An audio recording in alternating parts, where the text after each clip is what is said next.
Selamat pagi Bapak Ibu yang dikasihi dalam Tuhan. Selamat pagi. Shalom. Bapak Ibu Saudara siap saat ini menerima jamaah Tuhan, lambatan Tuhan. Mari kita siapkan hati kita. Kita buka hati kita sama-sama di hadapan Tuhan. Kita akan menerima kuasa Tuhan yang terjadi dalam hidup kita hari ini. Yesus Tuhan. Mari kita merasakan kasih Tuhan yang luar biasa pada kami. Merasakan kasih-Mu. Haleluya Yesus Tuhan. Kita akan angkat pujian merasakan kasih-Mu. Haleluya Yesus Tuhan.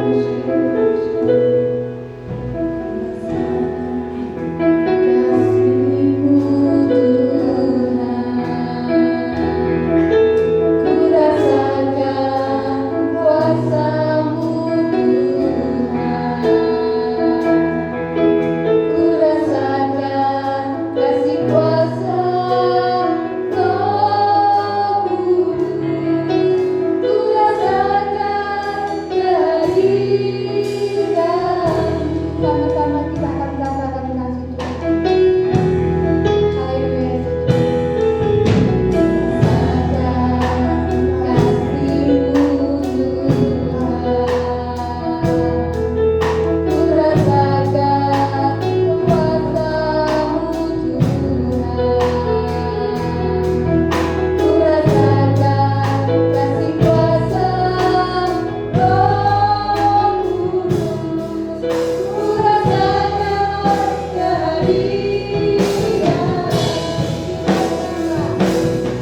kita. Tuhan sudah menyiapkan hati kita, hidup kita dari hal yang sukacita, hal yang sedih. Itu Tuhan sudah menyiapkan hati kita untuk kita sama-sama melihat dan membelai dengan Kristus. Haleluya Yesus Tuhan. Walau kita tak dapat melihat apapun, walau kita tak dapat mendengar apapun, tapi dengan iman dan kita percaya bahwa Tuhan ada bersama dengan kita. Haleluya Yesus Tuhan. Walau kita tak dapat melihat.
Mari kita berdoa.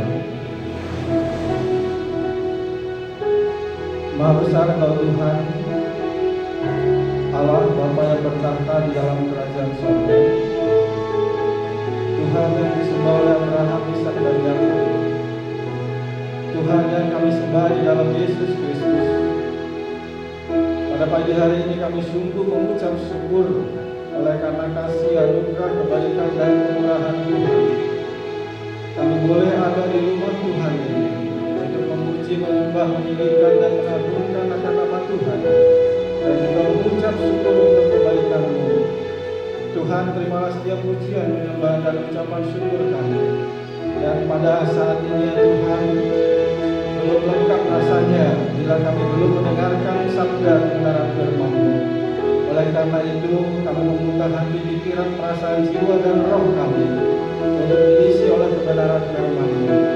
Hamba-Mu yang dalam keterbatasan mohon urapannya dari Tuhan, biarlah Roh Kudus sendiri yang bekerja melalui hamba-Mu, agar kami semua yang mendengar firman-Mu diberkati.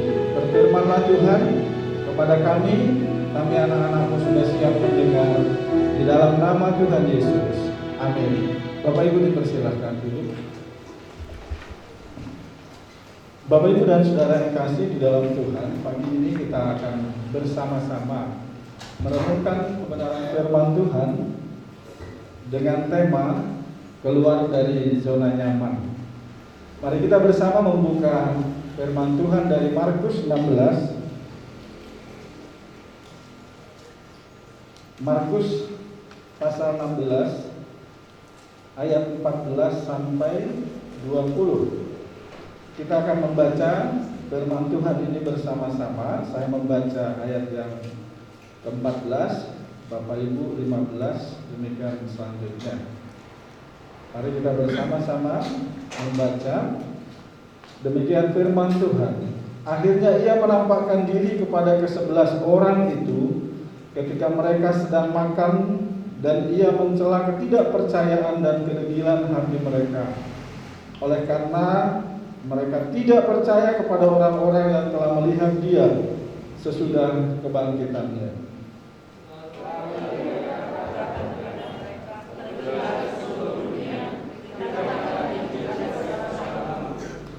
Siapa yang percaya dan dibaptis akan diselamatkan, tetapi siapa yang tidak percaya akan dihukum.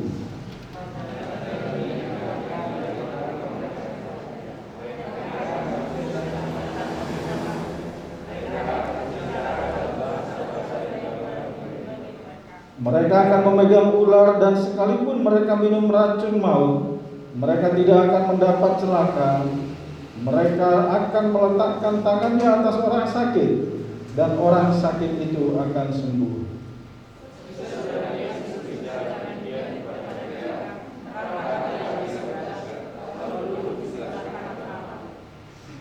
Mereka pun pergilah memberitakan Injil ke segala penjuru, dan Tuhan turut bekerja dan meneguhkan firman itu dengan tanda-tanda yang menyertainya.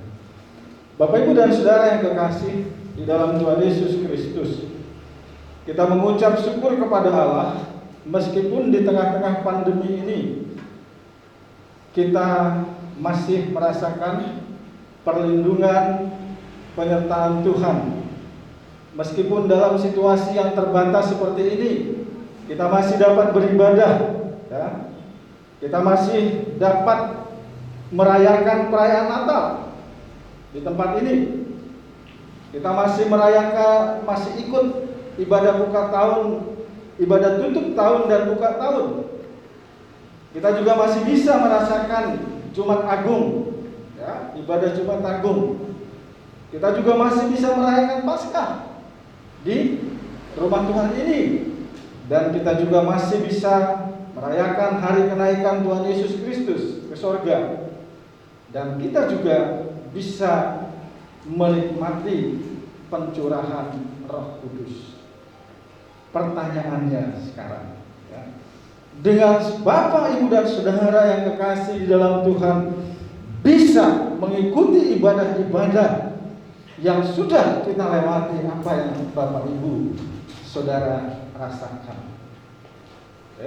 Apakah perasaan Bapak Ibu Saudara melalui perayaan-perayaan itu biasa-biasa saja? Ya, saya kira kita pasti mengatakan itu luar biasa.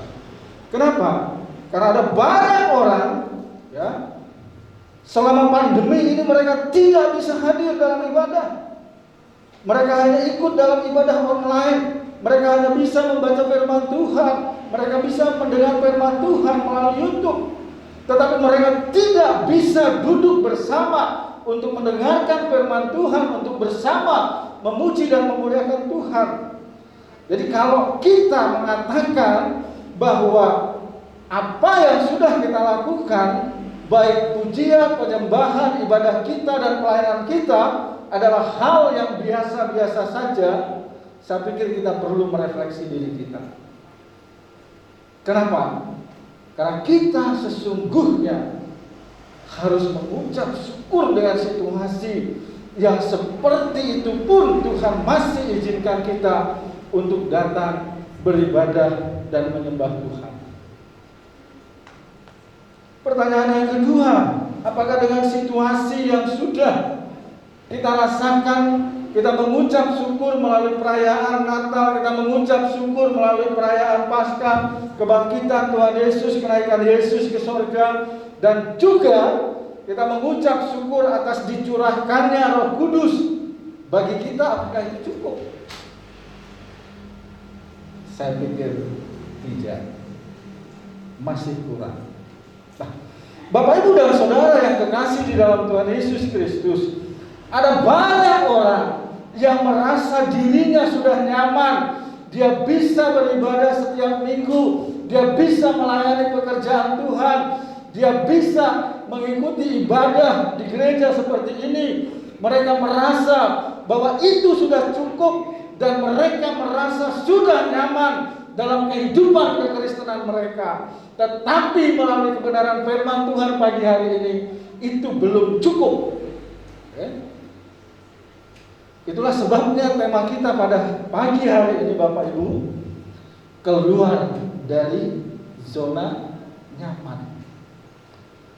Bapak Ibu dan Saudara yang kekasih di dalam Tuhan Yesus Kristus, kita sebagai eklesia, ya, sebagai orang-orang yang dipanggil keluar dari kegelapan, ya, masuk ke dalam terang Kristus atau persekutuan, itulah yang namanya gereja. Itu tidak cukup sampai di situ, tetapi ada tugas yang penting yang Tuhan sampaikan, yang Tuhan taruh bagi murid-murid Tuhan Yesus sebelum dia naik ke surga. Kita tahu bahwa itu namanya adalah amanat agung. Dan tugas itu bukan hanya untuk kita, bukan hanya untuk murid Bapak Ibu, tetapi tugas itu juga adalah untuk kita. Karena kalau kita hanya nyaman dengan persekutuan-persekutuan, kalau kita hanya nyaman dengan pelayanan-pelayanan yang kita lakukan, tanpa kita memikirkan orang-orang yang di sekitar kita, apakah mereka selamat atau tidak, apakah mereka sudah percaya kepada Yesus atau tidak, kasihan orang-orang lain yang belum menerima keselamatan itu. Mungkin itu keluarga kita, mungkin itu ayah kita, mungkin itu ibu kita, mungkin itu adik kita, adik ipar kita. Mereka belum mengenal Yesus dalam kehidupan mereka. Bahkan mereka belum pernah mendengar yang namanya Yesus. Oleh karena itu, kita nggak cukup merasa, oh saya sudah beribadah, saya sudah menjadi WL, saya sudah memimpin pujian. Tidak cukup. Tetapi firman Tuhan pada pagi hari ini mengajarkan kepada kita, Bapak Ibu Saudara, Yesus berfirman kepada murid-muridnya, dikatakan, pergilah ke seluruh dunia, pergi berarti kita harus melangkah. Ya. Ketika hamba Tuhan berdoa, jemaat pulanglah dengan damai sejahtera, terimalah berkat Tuhan, pergilah. Berarti kita harus keluar dari sini. Kalau saudara-saudara berlama-lama di sini, kan tidak mungkin. Berarti kita harus pergi. Sebagai pengikut Kristus, sebagai orang-orang yang sudah diselamatkan melalui Injil Tuhan. Mungkin dulu kita pernah mendengar Injil itu.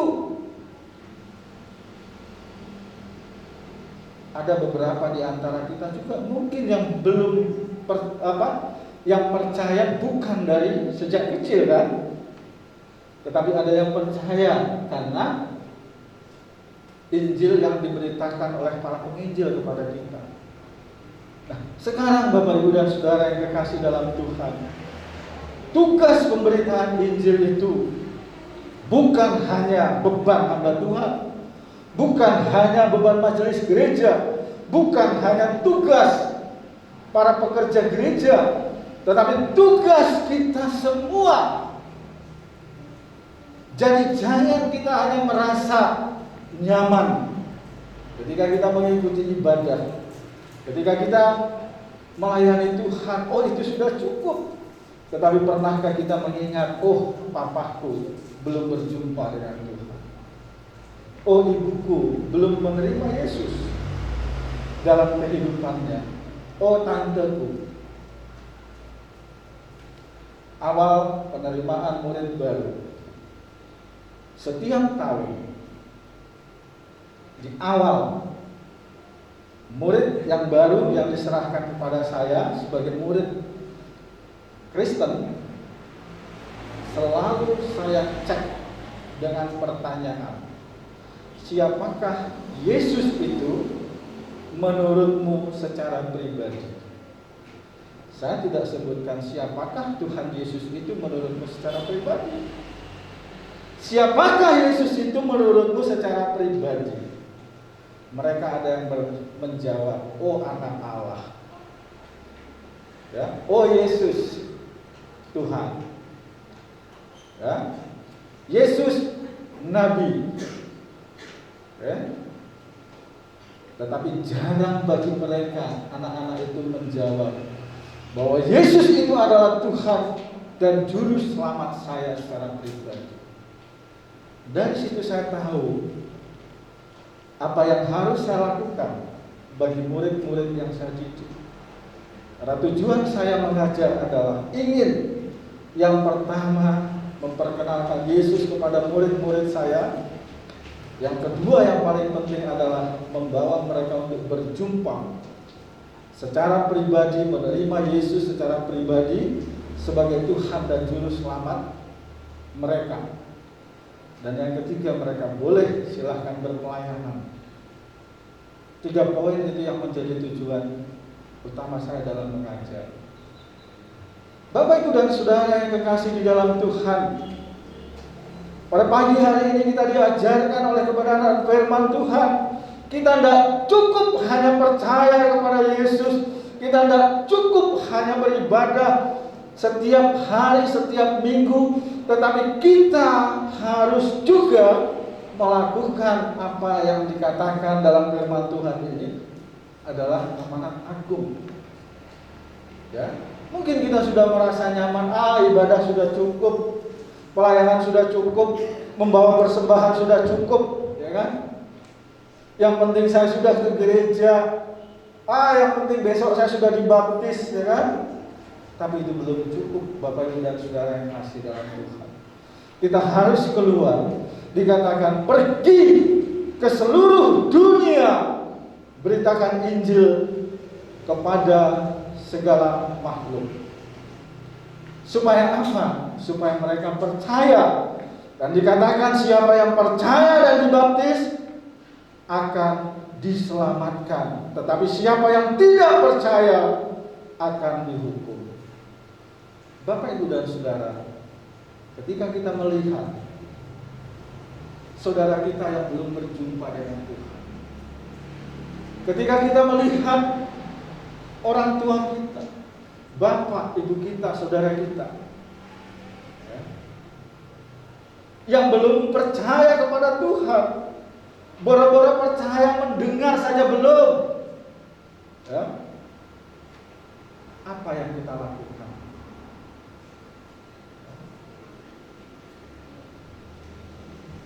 Memang di dalam ketika kita akan memberitakan Injil, ya, ini pengalaman saya.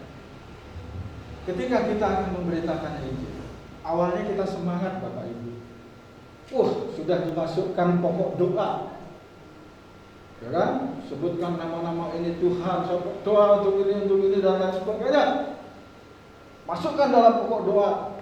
Tetapi ketika kita mau bergerak, rasanya sulit, ya kan? Hari Rabu saya mau pergi ke rumah Bapak A untuk memberitakan Injil. Tapi pada hari Rabu itu sulit kita untuk bergerak, ya?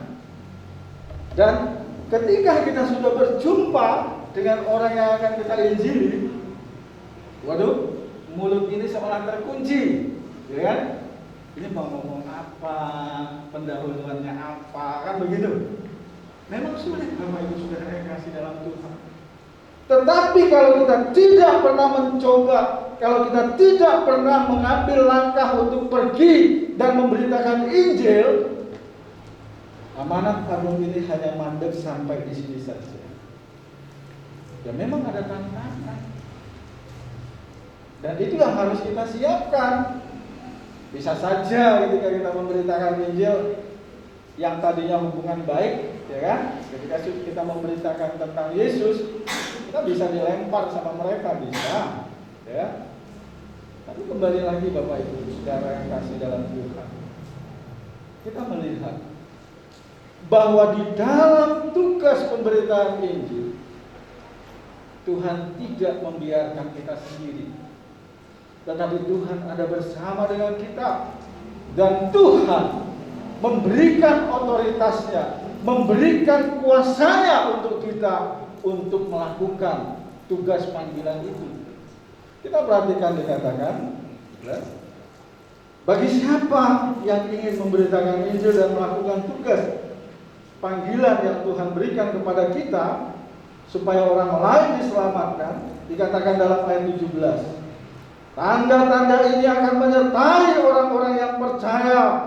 Mereka akan mengusir setan-setan demi nama-Ku. Luar biasa. Okay? Jadi ketika kita memberitakan Injil, Roh Tuhan itu bersama dengan kita. Kita diberikan kuasa untuk mengusir setan. Okay?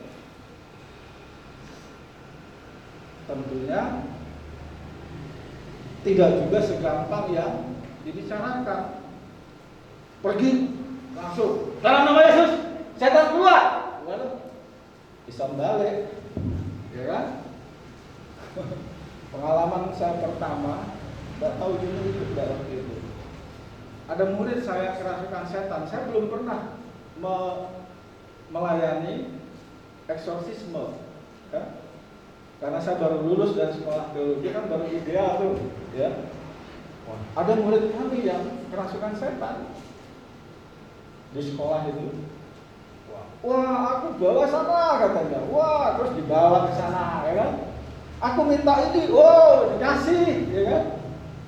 Diturutin. Lagi kita yang dikerjain setan, saya bilang begitu. Ya kan? Terakhir, kalau begini kan capek kita. Dari Banjaran ke Ngawen, rumahnya di Ngawen. Dilalah rumahnya belakang kuburan lagi. Jadi kayak kita dipermainkan. Saya belum punya pengalaman dalam hal itu. Lalu hanya ada dalam hati, Tuhan itu kan punya kuasa. Saya ajak murid-murid yang ada di situ, yuk kita nyanyi Tak Tersembunyi Kuasa Allah. Kita nyanyi Tak Tersembunyi Kuasa Allah, kan gitu. Lalu saya menempatkan tangan, mendoakan dalam nama Yesus. Kami minta kuasa kegelapan yang menguasai murid ini keluar dalam nama Yesus. Begitu tumpahnya tangan, blek, jatuh. Dan sudah dikasih air putih, sadar. Dan tidak kumat lagi gitu. Wah, berarti Tuhan itu luar biasa. Bapak Ibu dan Saudara yang kasih dalam Tuhan, saya baru menjadi guru itu. Ya. Baru awal-awal menjadi guru. Masih ada semacam apakah iya ya? Tetapi ternyata betul bahwa ketika kita menyatakan kuasa Tuhan dalam nama Yesus, setan keluar. Kenapa? Karena di saat kita memberitakan Injil itu, kuasa Tuhan dikatakan di sini menyertai kita, ada bersama dengan kita. Yang kedua, peristiwa yang kedua, Bapak Ibu pernah mendengar ada kerasukan massal di Salatiga untuk anak-anak sekolah kan? Sudah agak lama sih. Ya. SMP ini kerasukan. Ya. SMA ini kerasukan. Nah, itu pun terjadi di sekolah yang saya ajar begitu. Ya. Waktu itu saya sedang di Ngablak. Saya posisi tidak mengajar. Saya sedang bekerja. Lalu ditelepon dari sekolah. Pak Ojak, harap ke sekolah. Kenapa? Ini ada murid Pak Ojak yang juga kamslupen katanya gitu. Udah, itu apa mana ini kan begitu. Saya terus bertanya, loh murid saya ini sudah percaya Yesus, tetapi kok kerasukan? Karena Ngablak dan Salatiga Wara kan jauh. Saya bilang, ada enggak Bapak Ibu guru yang beragama Kristen di situ? Saya bilang, oh ada Pak ini. Terus saya angkat telepon, Pak, saya posisi di Ngablak. Saya minta tolong Pak. Karena saya minta tolong pegang kepala anak ini dan kita sama-sama berdoa. Saya bilang begitu. Ya tentunya setelah pengakuan dosa dan lain sebagainya, lalu saya doakan dari Ngablak. Saya hanya punya satu keyakinan bahwa nama Yesus ketika disebutkan ada kuasanya, amin. Dan saya berdoa, anak ini ditumpangi tangan oleh teman, dan setelah saya turun dari Ngablak dikatakan anak ini sadar seperti itu. Bapak Ibu dan Saudara yang dikasih dalam Tuhan, ketika kita menyatakan kebenaran firman Tuhan, ketika kita memberitakan Yesus yang Maha Kuasa itu, ketika kita memberitakan Injil kebenaran firman Tuhan itu, ada kuasa yang menyertainya. Oleh karena itu kita nggak perlu takut, kita nggak perlu khawatir. Karena apa dikatakan bagi orang yang memberitakan Injil, tanda-tanda ini akan menyertai mereka. Mereka akan mengusir setan demi namaku. Mereka akan berbicara dalam bahasa-bahasa yang baru bagi mereka. Mereka akan memegang ular. Sekalipun mereka minum racun maut, mereka tidak akan mendapat celaka. Mereka akan meletakkan tangannya atas orang sakit dan orang sakit itu sembuh. Setelah Yesus memberikan amanat agung, setelah Yesus memberikan kuasanya kepada murid-muridnya, barulah Yesus naik ke surga. Lengkap bukan apa yang diberikan Tuhan kepada kita? Yesus bukan hanya memberikan dirinya, bukan hanya mengorbankan dirinya, bukan hanya mencurahkan darahnya untuk tebusan kita, tidak.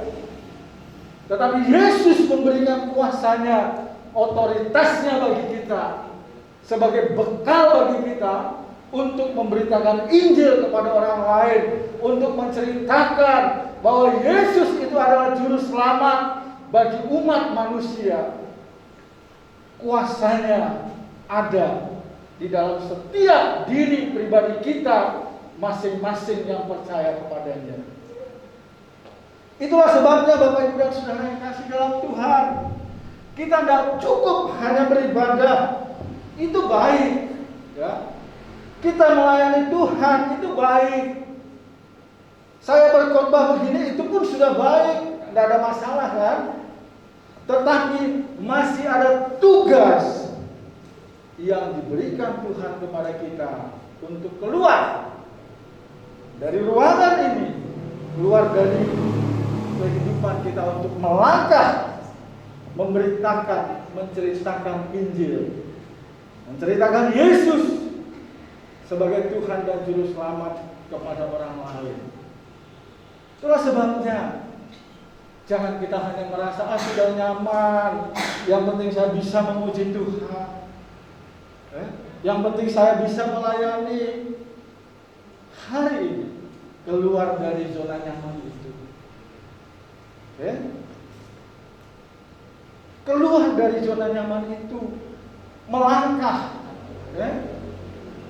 dan percaya ketika kita melakukan tugas pemberitaan Injil, Yesus ada bersama dengan kita, Roh Kudus menyertai kita, amin. Bapak Ibu dan Saudara yang kasih dalam Tuhan, satu lagi sebentar lagi. Tadi saya diingatkan istri saya, Pak suwi-suwi 25 menit, ya kan gitu. Ya saya tak lihat, nak jemaatnya tetap memperhatikan, tak terus kayak biasa ngajar 3 jam kan, 3 kali 45 menit. Bapak Ibu kan biasa ngomong sendiri, anak-anak dong ngantuk, mana ya karepe kan gitu. Ini 25 menit ya. Ingat Bapak Ibu dan Saudara yang kekasih dalam Tuhan, ketika murid-murid Tuhan di danau itu dihantam badai, ya kan? Mereka takut. Tetapi ketika Petrus keluar melangkah di air itu, Petrus tenggelam. Kenapa? Karena Petrus beriman. Ya? Petrus punya iman. Ketika dia melangkah berjalan, dia berjalan di atas air, berjumpa dengan Yesus. Kita juga harus yakin Bapak Ibu dan Saudara yang kasih dalam Tuhan, di dalam kehidupan kita memang banyak persoalan.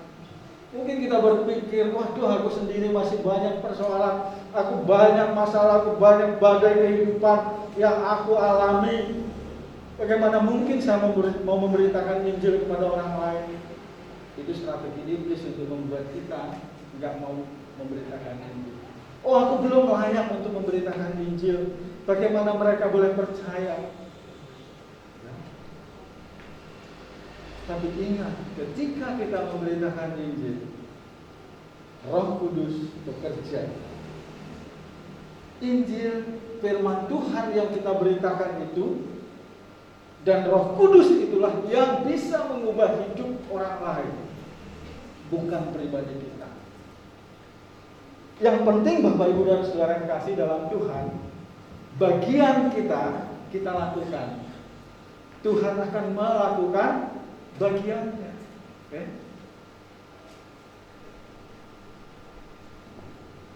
Di dalam pelayanan di rumah sakit itu ada pausa, di mana kami sebagai pelayan doa tidak boleh melayani orang lain yang tidak seiman. Oke? Jelas di dalam pausanya begitu. Tapi saya tidak habis akal, saya percaya itu juga dari Tuhan. Tapi saya berdoa, ketika saya berdoa, dia tak banter kayak suaranya gitu. Ya? Bapa di dalam surga, Tuhan yang disembah oleh Abraham, Ishak dan Yakub, Tuhan yang kami sembah dalam Yesus Kristus. Kan begitu. Pasien liane kan karena keluarganya kan dengar. Loh, kok doanya karena Tuhan Yesus ya? Saya percaya biar Roh Kudus bekerja begitu. Tidak habis akal juga kan? Oh, bagaimana Injil itu bisa didengar orang lain? Pasien kalau yang di pavilion memang sendiri. Tapi kalau yang di kelas 3 kan 6-8 orang. Lah, berdoa pasiennya di tengah-tengah kan, sana dengar sini dengar. Tuhan Yesus, saya berdoa untuk Bapak ini, adalah kiranya Tuhan sembuhkan di dalam nama Tuhan Yesus, amin. Dan terkait Saya percaya Roh Kudus bekerja. Amin. Enggak habis akal. Bagaimana cara supaya memberitakan Injil kepada orang lain? Oke, Bapak Ibu juga bisa, ya. Beli bensin di pom bensin, selesai, Mas, makasih ya, Tuhan Yesus berkati, ya kan gitu. Bagian kita sudah kita lakukan, Roh Kudus yang bekerja. Jadi mari Bapak Ibu dan Saudara yang kasih dalam Tuhan, kembali kepada firman Tuhan ini, ya. Mari kita keluar dari zona nyaman. Kita tidak cukup hanya beribadah, kita tidak cukup hanya berdoa, kita tidak cukup hanya melayani menjadi singer, pemain musik dan lain sebagainya. Tapi kita punya tanggung jawab untuk keluar dari zona nyaman kita, pergi memberitakan Injil kepada orang lain. Terlebih itu saudara kita, keluarga kita, ya. Masa kemen ketika Yesus datang yang kedua kali, kita diangkat ke surga, kita lihat, oh papaku di sana dengan tangisan, ya kan? Oh mamaku di sana, Tuhan, aku belum memberitakan Injil kepada mamaku, kepada papaku, kepada adikku, kasihan. Ya, karena itu Bapak Ibu dan Saudara yang kasih dalam Tuhan, mari ya keluar dari zona nyaman kita, pergi beritakan firman Tuhan dan percaya bahwa di saat kita memberitakan Injil, Tuhan menyertai kita. Murid-murid Tuhan, mereka pun pergi ya, melakukan kebenaran firman Tuhan. Mereka pun pergi memberitakan Injil ke segala penjuru, dan Tuhan turut bekerja dan meneguhkan firman Tuhan itu dengan tanda-tanda yang menyertai mereka. Kiranya kebenaran firman Tuhan menjadi berkat bagi kita. Amin. Mari kita berdoa.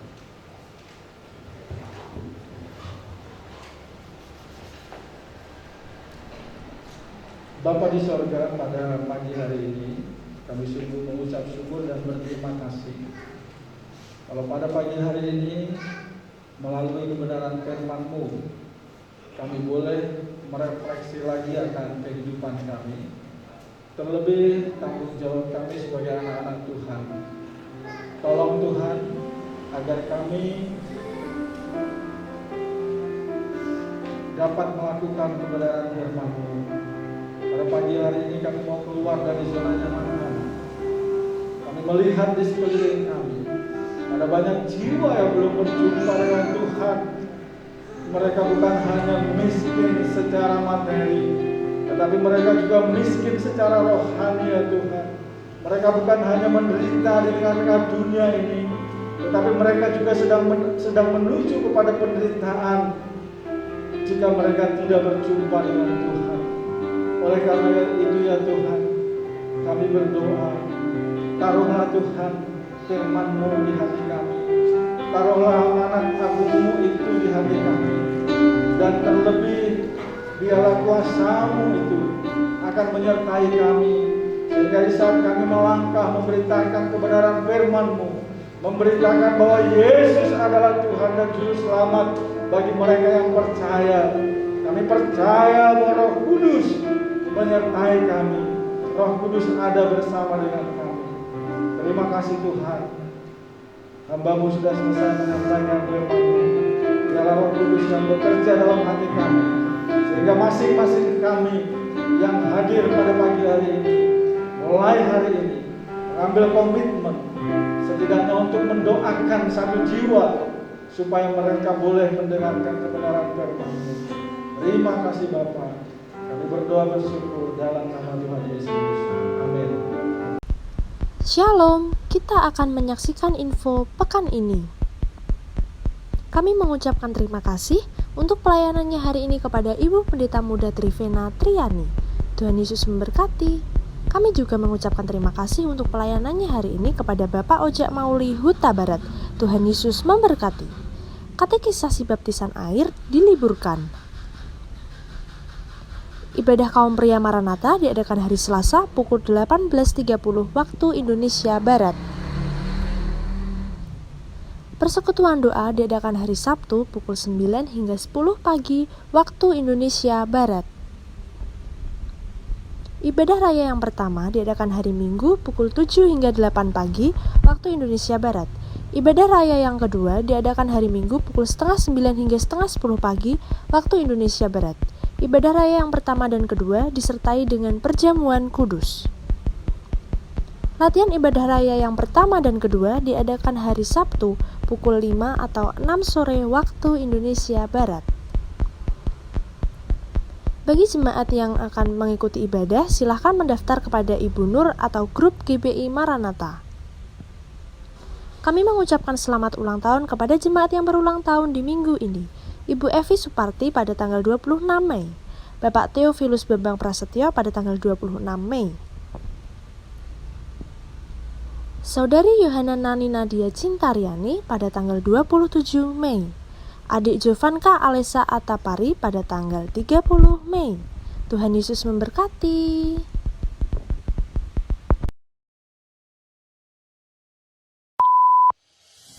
Shalom, berikut adalah protokol kesehatan GBI Maranatha yang perlu diperhatikan. Saat akan memasuki gedung gereja, jemaat diharapkan menggunakan masker sesuai standar yang sudah ditentukan. Mencuci tangan, menggunakan sabun, dan cuci tangan dengan air mengalir, atau bisa menggunakan hand sanitizer yang sudah disediakan oleh pihak gereja. Sebelum memasuki gedung gereja, jemaat diharapkan untuk melakukan pengecekan suhu tubuh. Bagi jemaat yang suhu tubuhnya melebihi 37,3 derajat Celcius tidak diperkenankan masuk.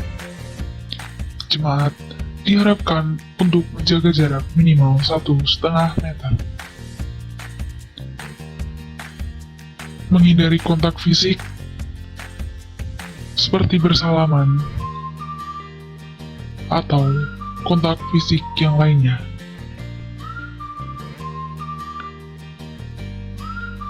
Jemaat diharapkan untuk duduk di kursi yang sudah disediakan oleh pihak gereja. Bagi jemaat yang sedang sakit, diharapkan untuk mengikuti ibadah di rumah secara online melalui kanal YouTube GBI Maranatha. Sekian yang dapat kami sampaikan. Selamat hari Minggu, Tuhan Yesus memberkati. Shalom, selamat pagi. Terima kasih Pak Ujak, pelayanannya banyak. Kami percaya Bapak langsung berkat bagi saudara-saudara kita yang baik yang mengenal Tuhan Yesus maupun tidak mengenal Tuhan Yesus. Yang harus kita ingat bahwa di dalam diri kita tadi ada Roh Kudus. Roh Kudus yang memisahkan dunia dan dosa, kebenaran dan bahkan ada Roh Kudus. Mari kita keluar dari zona nyaman kita. Oke, sekilas info. Ya, tugas pelayanan untuk minggu depan.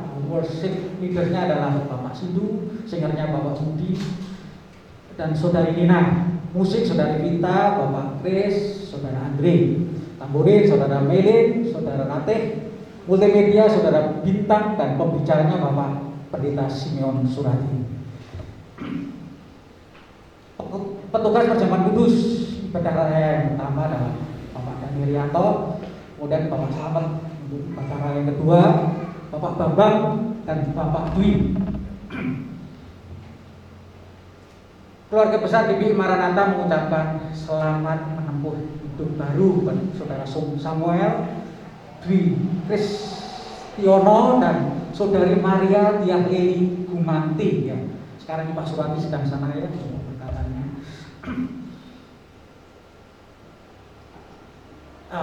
Oke, terima kasih Bapak Ibu. Ayo mohon kita berdiri bersama untuk doa penutup.